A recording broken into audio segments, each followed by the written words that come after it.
Welcome back to our YouTube channel. Please ನಮ್ಮ ಚಾನಲ್ನ subscribe ಮಾಡಿ, ಸಪೋರ್ಟ್ ಮಾಡಿ. ಇವಾಗ ದಾಲ್ ಪಪ್ಪು ಮಾಡುವುದು ಹೇಗಂತ ನೋಡೋಣ. ಫಸ್ಟು 1 ಕಪ್ ಬೇಳೆ, ಈರುಳ್ಳಿ, ಟೊಮೆಟೊ, ಒಂದು 5-6 ಮೆಣಸಿನ್ಕಾಯಿ, ಕರಿಬೇವು, ಉಪ್ಪು, ಎಣ್ಣೆ, ಒಗ್ಗರಣೆಗೆ ಸಾಸಿವೆ, ಜೀರಿಗೆ, ಬೆಳ್ಳುಳ್ಳಿ, ಹಾಗೆ ಅರಿಶಿನ. ಇವಾಗ ಒಂದು ಕುಕ್ಕರ್ ಇಟ್ಕೊಂಡು ಒಲೆ ಮೇಲೆ ಅದಕ್ಕೆ 1 ಕಪ್ ಬೇಳೆ, ಅದನ್ನು ನೀರು ಹಾಕಿ ತೊಳ್ಕೊಂಬಿಟ್ಟು ಒಂದು 2 ಸರಿ ತೊಳ್ಕೊಳ್ಳೋಣ. ಪ್ಲೀಸ್ ನಮ್ಮ ಚಾನಲ್ನ ಸಬ್ಸ್ಕ್ರೈಬ್ ಮಾಡಿ. ಇವಾಗ ತೊಳ್ಕೊಂಡು ಇದಕ್ಕೆ ನೀರು ಹಾಕ್ಬಿಟ್ಟು 1 ಕಪ್ ನೀರು 1 ಕಪ್ ಬೇಳೆಗೆ 2 ಕಪ್ ನೀರು ಹಾಕೋಣ. ಈರುಳ್ಳಿ, ಟೊಮೆಟೊ, ಅದಕ್ಕೆ ಸ್ವಲ್ಪ ಅರಿಶಿನ ಹಾಕ್ಬಿಟ್ಟು ಇವಾಗ ಲಿಡ್ ಕ್ಲೋಸ್ ಮಾಡಿ ಒಲೆ ಮೇಲೆ ಇಡೋಣ.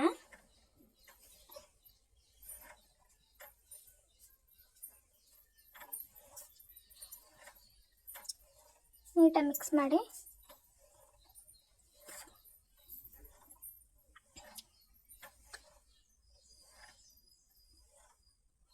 ಲಿಡ್ ಕ್ಲೋಸ್ ಮಾಡಿಬಿಟ್ಟು ಕುಕ್ಕರ್ ಒಲೆ ಮೇಲೆ ಇಡೋಣ. ಈಗ ಒಗ್ಗರಣೆಗೆ ಸ್ವಲ್ಪ ಎಣ್ಣೆ ಹಾಕಿಬಿಟ್ಟು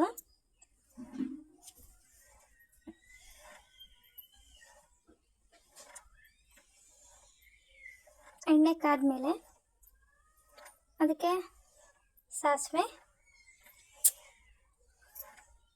ಜೀರಿಗೆ, ಸ್ವಲ್ಪ ಜೀರಿಗೆ, ಒಂದು 5-6 ಹೆಸರು ಬಂದುಬಿಟ್ಟು ಕರಿಬೇವು, ಅದಕ್ಕೆ ಬೆಳ್ಳುಳ್ಳಿ ಹಾಕಿಬಿಟ್ಟು ಫ್ರೈ ಮಾಡ್ಕೊಳ್ಳೋಣ.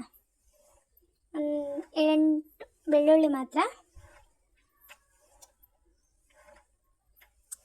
ಹಾಕಿಬಿಟ್ಟು ಫ್ರೈ ಮಾಡ್ಕೊಳ್ಳೋಣ.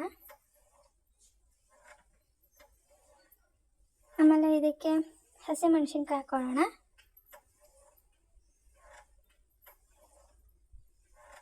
ಹಸಿಮೆಣಸಿನ್ಕಾಯಿ ಹಾಕ್ಕೊಂಡು ಇನ್ನು ಉದ್ದಕ್ಕೆ ಹೆಚ್ಕೊಂಡ್ರೆ ಖಾರ ತಿಂದಿದ್ದವರು ಎತ್ತಿಡ್ಬೋದು. ಹಾಗೆ ಉದ್ದ ಹೆಚ್ಕೊಂಡಿದ್ದೀನಿ.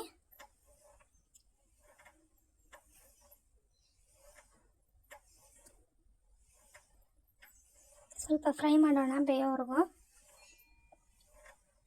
ಸ್ವಲ್ಪ ಉಪ್ಪು ಹಾಕೊಳ್ಳೋಣ.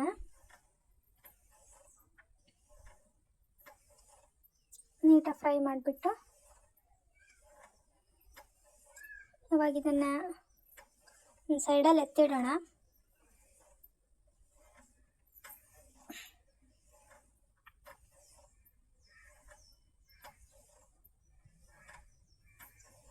ಸ್ವಲ್ಪ ಅರಿಶಿನ ಹಾಕ್ಕೊಂಡು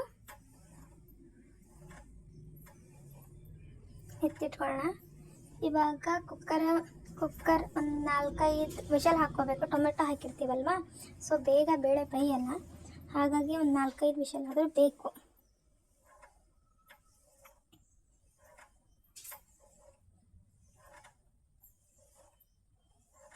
ಇವಾಗ ನೋಡಿ ಪಪ್ಪು ರೆಡಿಯಾಗಿದೆ ಅಥವಾ ದಾಲ್ ರೆಡಿಯಾಗಿದೆ. ಅದಕ್ಕೆ ಒಗ್ಗರಣೆ ಕೊಟ್ಟ ಮೇಲೆ ಹೀಗೆ ಕಾಣ್ತಿದೆ.